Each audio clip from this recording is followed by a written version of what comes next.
بسم اللہ الرحمن الرحیم۔ آیت مبارکہ سے اہل حق اہل سنہ والجماع کا استدلال صاف و شفاف، صریح اور ناقابل تردید ہے کہ رسول پاک صلی اللہ علیہ وسلم کی بیٹی نہیں بلکہ بیٹیاں تھیں۔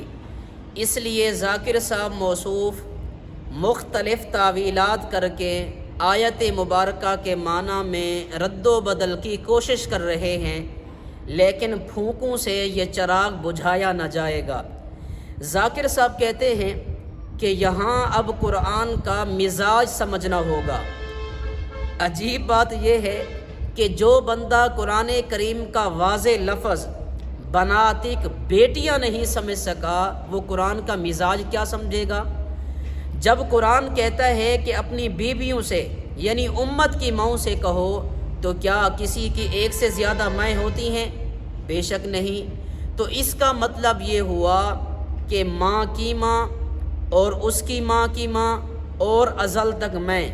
اسی طرح جب قرآن بیٹیاں کا لفظ استعمال کرتا ہے تو اس کا مطلب بھی یہی ہے کہ بیٹی کی بیٹی اور اس کی بیٹیاں اور قیامت تک آنے والی تمام بیٹیاں۔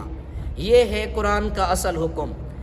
ذاکر صاحب کے انوکھے استدلال پر غور کیجئے کہ یہاں آیت مبارکہ میں ماں یا میں کا لفظ ہی موجود نہیں ہے، اور ذاکر صاحب اس کو بنیاد بنا کر بیٹیاں کے معنی میں رد و بدل کی کوشش کر رہے ہیں۔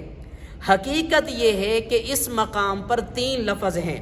نمبر 1 ازواج، نسبت آپ صلی اللہ علیہ وسلم کی طرف ہے، یعنی آپ صلی اللہ علیہ وسلم کی بیویاں جو یقیناً ایک سے زیادہ ہیں۔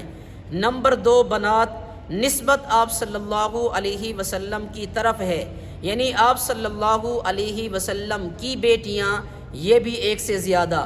نمبر 3 نساء، نسبت مومنین کی طرف ہے، یعنی ایمان واروں کی عورتیں جو یقیناً ایک سے زیادہ ہیں۔ جس طرح پہلے اور تیسرے لفظ ازواج اور نساء میں ذاکر صاحب کی تعویل نہیں چل سکتی، کیونکہ ازواج سے مراد یقیناً آپ صلی اللہ علیہ وسلم کی کئی بیویاں ہیں، اور نساء سے مراد ایمان والوں کی کئی عورتیں ہیں۔ بیوی کی بیوی یا عورتوں کی عورتیں مراد نہیں۔ اسی طرح دوسرے لفظ بنات، بیٹیاں میں بھی یہ تعویل نہیں چل سکتی، کیونکہ اس سے بھی یقیناً آپ صلی اللہ علیہ وسلم کی کئی بیٹیاں مراد ہیں۔ پس آل حق کا آیت مبارکہ سے استدلال اب بھی بے غبار اور صاف ہے کہ آپ صلی اللہ علیہ وسلم کی ایک بیٹی نہیں بلکہ کئی بیٹیاں تھیں۔ ذاکر صاحب کو یہ کھلا چیلنج ہے کہ وہ جو تعویل لفظ بناتک بیٹیاں میں کر کے بیٹی کی بیٹی ثابت کرنا چاہتے ہیں، وہی تعویل دوسرے الفاظ ازواج اور نساء میں کر کے بیوی کی بیوی یا عورتوں کی عورتیں معنی کر کے آیت مبارکہ کا مطلب بتا دیں، انہیں منہ مانگا انعام دیا جائے گا۔ ذاکر صاحب کہتے ہیں کہ میری ایک اور دلیل قرآن سے ملاحظہ ہو، حرمت علیکم امہاتکم و بناتکم، تم پہ حرام ہیں یعنی شادی کے لیے تمہاری مائیں اور تمہاری بیٹیاں۔ اب قرآن لفظ استعمال کرتا ہے تمہاری مائیں یعنی ایک سے زیادہ، تو مطلب وہی ہوا ماں، نانی، پڑنانی اور ازل تک میں۔ یہ ہے ذاکر صاحب کی قرآن دانی۔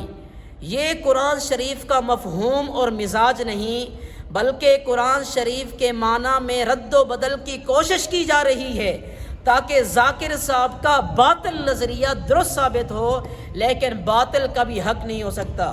ذاکر صاحب آپ مجلس میں جاہل لوگوں کے سامنے تو اس طرح کی تعویلات پر داد اور فیس وصول کر سکتے ہیں، لیکن اہل علم کے ہاں اس سے آپ کی جہالت ہی واضح ہوگی۔ جناب من، یہ مثال بھی آپ کو مفید نہیں، کیونکہ یہاں امہات یعنی میں جمع کی نسبت و اضافت بھی کم ضمیر جمع کی طرف ہے، اور یہ بات بچہ بچہ جانتا ہے کہ جنہیں مخاطب کیا جا رہا ہے تمہاری کہہ کر، جو یقیناً ایک سے زیادہ ہیں، تو ان کی ماں بھی تو ایک سے زیادہ ہی کہا جائے گا، کیونکہ زیادہ لوگوں کی ایک ماں تو نہیں ہوتی بلکہ زیادہ مائیں ہوتی ہیں، نا۔ تو اسی طرح اور یہاں بنات بیٹیاں، اس کی نسبت بھی ایک شخص کی طرف نہیں بلکہ زیادہ لوگوں کی طرف ہے۔ وَبَنَاتُكُمْ، تمہاری بیٹیاں۔ اور جب کہ سورۃ الاحزاب کی زیر بحث آیت مبارکہ میں یا ایھا النبی قل لازواجک وبناتک، یہاں بنات کی نسبت زیادہ لوگوں کی طرف نہیں بلکہ صرف اور صرف آپ صلی اللہ علیہ وسلم کی طرف ہے، یعنی آپ صلی اللہ علیہ وسلم کی بیٹیاں۔ ذاکر صاحب، یہ تعویلات فاسدہ یہاں پر چلنے والی نہیں ہیں، اس لیے میرا مشورہ یہی ہے کہ اس قرآنی فیصلے کے سامنے سر تسلیم خم کر لیں کہ آپ صلی اللہ علیہ وسلم کی بیٹی نہیں بلکہ بیٹیاں تھیں۔